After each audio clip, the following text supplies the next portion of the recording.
London میں ہر سال ایک میلہ لگتا ہے جس میں پوری دنیا کے بڑے فنکار، بڑے ہر ایک نہیں، بڑے جواد وسیم جیسے نہیں، بڑے فنکار بلائے جاتے ہیں، اور اس میں جو پھر وہ ریٹنگ لیتے رہتے ہیں سارے ملکوں سے، پورے دنیا میں ٹاپ لیول کا جو سٹار ہوتا ہے اس کے لیے خیمہ درمیان میں نصب کیا جاتا ہے، اور اس پر اس کا سپر سٹار فلاں فلاں یہ ہوتا ہے، اور باقی خیمے چھوٹے چھوٹے چھوٹے چاروں طرف ہوتے ہیں، رہتے وہ ہوٹل میں ٹھہرے ہوتے ہیں، لیکن وہ اس میلے میں نمائندگی کے لیے ان کو چند گھنٹے وہاں بٹھایا جاتا ہے، پھر لوگوں کا آنا، پھر باقی گانا بجانا، یہ سب کا میں جب پہلی دفعہ وہاں انوائٹ ہوا، مدعو کیا گیا، تو میں نے میرا خیمہ لگا ہوا تھا، تو بیچ میں جو خیمہ تھا سپر سٹار وہ امیتابھ بچن تھا، اور سپر سٹار امیتابھ بچن، مجھے خیال آیا کہ میرا نام بھی کبھی آ سکتا ہے، تو میں نے خود ہی کہا کہ نہیں، تیری یہ اوقات نہیں کہ تیرا نام یہاں آئے۔ 4 سال کے بعد میں جب اس میلے میں گیا تو میں دیکھ کے حیران ہوا کہ بالکل درمیان میں سپر سٹار جنید جمشید، وہ خیمہ میرے نام کا، یہ بلندی کی انتہا ہے، یہاں سے وہ چٹائی پر آیا، معمولی سفر میں، آج سارا ملک رو رہا ہے، اور اب آج صبح ہی ایک بچی نے کینیڈا سے فون کر کے مجھے رلا دیا، میں تو پہلی 4 دن سے رو رہا ہوں، تو اس نے پھر مجھے رلا دیا۔ میں نے ایسا غم کسی کی موت پہ نہیں دیکھا۔ میں 46 سال ہو گئے تبلیغ میں، بڑی بڑی مذہبی شخصیات گئیں، سیاسی دنیاوی شخصیات گئیں، کسی کے رونے پر اس طرح عوام، چھوٹے بڑے، مرد عورت، مالدار غریب فقیر، سندھی بلوچی بروئی پٹھان پنجابی، میں نے کسی کو ایسے روتا نہیں دیکھا جیسے اس کی موت پر دنیا روئی ہے اور روئے جا رہی۔ یہ وہ اعزاز ہے جہاں سے وہ چھوڑ کے آیا تھا۔ ابراہیم بن ادھم رحمۃ اللہ علیہ جب حکومت چھوڑ کے جنگل کی راہ لی تو وہاں ایک درویش پہلے بھی اللہ اللہ کر رہا تھا، اس کو غیب سے کھانا آتا تھا، ان کا کھانا آیا تو انہوں نے ان کو دعوت دی کہ آئیے کھائیے، تو انہوں نے کہا نہیں آپ کھائیں، مجھے بھوک نہیں۔ انہوں نے اپنا کھا لیا، 2 روٹی اور کچھ ساتھ ترکاری۔ جب ابراہیم بن ادھم کو بھوک لگی اور انہوں نے دعا کی تو پورا دسترخوان اتر آیا، بھرا ہوا، تو وہ درویش ایک دم بول اٹھا، یا اللہ میں تو برسوں سے پڑا تجھے یاد کر رہا، میرے لیے 2 روٹی اور سبزی، اور یہ آج آیا اور اتنا بڑا دسترخوان۔ تو کہتے ہیں میں نے یہ واقعہ پتہ نہیں کہاں پڑھا تھا یا کہیں سے سنا تھا، سند تو مجھے معلوم نہیں ہے، تو غیب سے آواز آئی کہ تم جھونپڑا چھوڑ کے آئے ہو، یہ بادشاہت چھوڑ کے آیا ہے۔ تو ہر ایک کو اعزاز، انزل الناس منازلہم، انزل الناس منازلہم، تو اللہ نے اس کو اس کے منزلہ پر اتارا۔ واللہ میں نے ایسا سوگ، ایسا ماتم، ایسا رونا میں نے نہیں دیکھا۔ جنہوں نے کبھی اس کو دیکھا بھی نہیں وہ بھی روئے جا رہے ہیں۔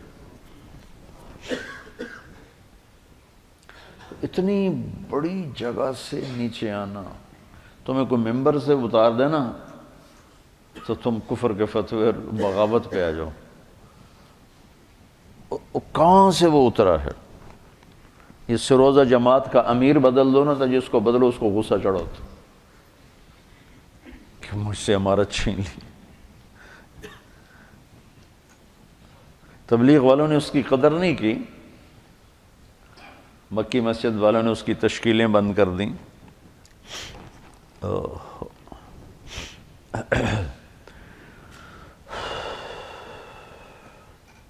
نومبر 1997 میں 4 مہینے کے لیے میری تشکیل ہوگی امریکہ، مستورات کی جماعت، میں اور اہلیہ اور لاہور کی جماعت تھی. میں لاس اینجلس میں تھا تو میں نے اسے فون کیا. تو اس زمانے میں یہ CLI پر نمبر نہیں آتا تھا تو، اور یہ اتنے موبائل فون یہاں اتنے تھے بھی نہیں، دوسرے فون تھے. تو میں نے اس کا فون نمبر لے لیا تھا تو میں نے اسے لاس اینجلس سے فون کیا. کہنے لگا آپ کہاں سے بول رہے ہیں؟ میں نے کہا میں امریکہ میں ہوں، لاس اینجلس میں. کہنے لگا نہیں. میں نے کہا وہیں سے ہوں. کہا قسم اٹھائیں، قسم اٹھائیں. میں نے کہا چھوٹی سی بات پہ کیسے قسم اٹھاؤں؟ کہا نہیں یہ بہت بڑی بات ہے. میں نے کہا کیوں؟ اور میں ساری دنیا پھرتا ہوں، کبھی اپنی بیوی کو فون نہیں کیا، اب مجھے فون کیسے کر رہے ہیں؟ میں نے کہا یار تم سے محبت ہو گئی تھی اس لیے فون کر رہا ہوں. بس اس ایک فون نے نا اس کے دل میں میری محبت ڈالی. میں جب یہ حج پہ جاتا ہوں میرا 60-70 ہزار روپیہ صرف فون کا بل ہوتا ہے. 3,000 تقریباً ریال میرا ہر سفر میں 15-20 دن میں میرا فون کا ہوتا ہے کہ میں ایسے ہی فون کرتا رہتا ہوں. وہاں کا فون وہ ہزاروں بیانوں سے بڑھ کر ہوتا ہے. بیان تو ایک چھوٹی سی چیز ہے. مولانا صاحب رحمۃ اللہ علیہ فرمایا کرتے تھے کہ تبلیغ میں بیان کا اتنا ہی حصہ ہے جتنا جسم میں زبان کا. 6 فٹ کے جسم میں 5 فٹ 10 انچ 8 انچ کے جسم میں 2 انچ کی زبان ہے. کہ اتنا ہی تبلیغ میں زبان کا حصہ ہے، بول کا، بیان کا. باقی لوگوں کو دل لینے کے لیے پتہ نہیں کیا کیا جتن ہے. تو اس پر اتنا اثر ہوا اس بات کا کہ انہوں نے مجھے امریکہ سے فون کیا. تو پھر میں اسے پورے سفر میں فون ملاتا رہا، اب یہاں ہوں، اب یہاں ہوں، اب کیا حال ہے، اب کیا حال ہے. تو اللہ نے اس کے دل میں میری محبت ڈال دی. پھر وہ چلے کے لیے نکلا. پہلے اس نے چلے لگایا، 3 چلے نے چلے لگایا. رائمنڈ آیا، ملا، میں نے بڑا پروٹوکول دیا، بہت پیار محبت، ہنسا کھیڈا. تو کرتے کرتے کرتے کرتے اس نے 3 چلے لگا، 3 چلے کے لیے نکل پڑا. یہ غالباً 2001 یا 2 اس کا مجھے پورا یاد نہیں ہے. تو اس وقت یہ 3 چلے کے لیے نکلا. تو اس نے مجھے بالا کوٹ سے فون کیا کہ مولانا میں اس وقت بالا کوٹ کی ایک پرانی مسجد ہے، اس میں ہماری جماعت ہے. باہر فرش ٹوٹا ہوا ہے، اس پر ایک پھٹی ہوئی چٹائی ہے، اس پر میں لیٹا ہوا آپ کو فون کر رہا ہوں. اور جس سکون چین کو میں 5 سٹار ہوٹلوں میں ڈھونڈتا تھا وہ مجھے یہاں اس ٹوٹی ہوئی مسجد اور پھٹی ہوئی چٹائی پہ مل چکا ہے.